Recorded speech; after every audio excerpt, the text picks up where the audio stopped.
It's amplifier base pair. Basically, these are associated genes with low number of sequence. If you find a gene with a large number of base pairs, then it will be difficult for you to execute the other portions, the alignment and then the ortholog. It will be difficult for you. So there is a gene. I got the gene, and I need a sequence. So I will go to the pasta, click on the pasta, and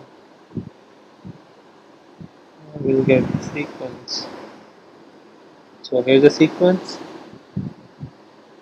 That's it. Yeah, that's it. So first thing of the assignment is done. That select a sequence of the candidate gene. I have selected a sequence of candidate gene. I don't know its scientific name, so I will Google that. CDF5 humans.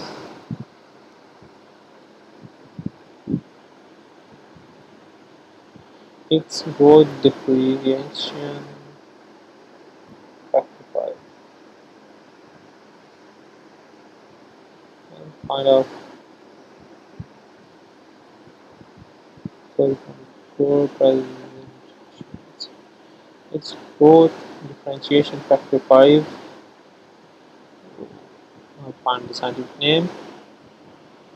And the next question is top 3 alignment result of the candidate gene. The complete formula, session number, locus coding region, etc. Okay, I will find that from NCBI. Okay. For alignment, you have to you have two methods. In a simple way, you can just run the blast.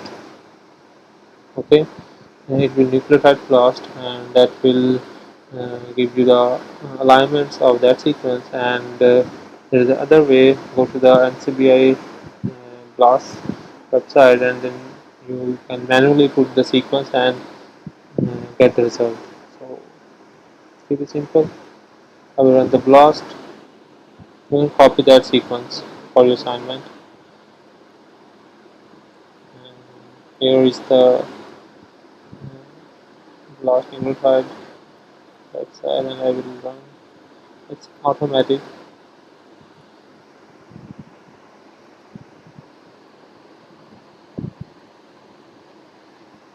It may take a while, no longer.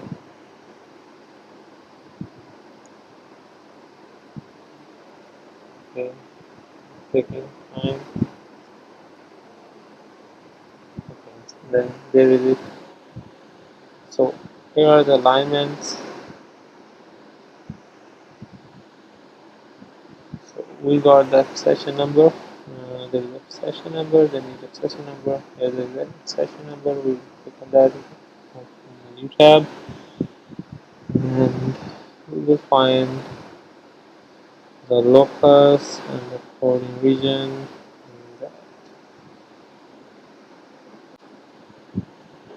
And you may get the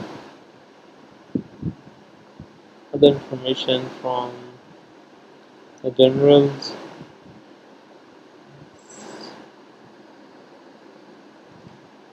It's quite simple. These are the exons, codons,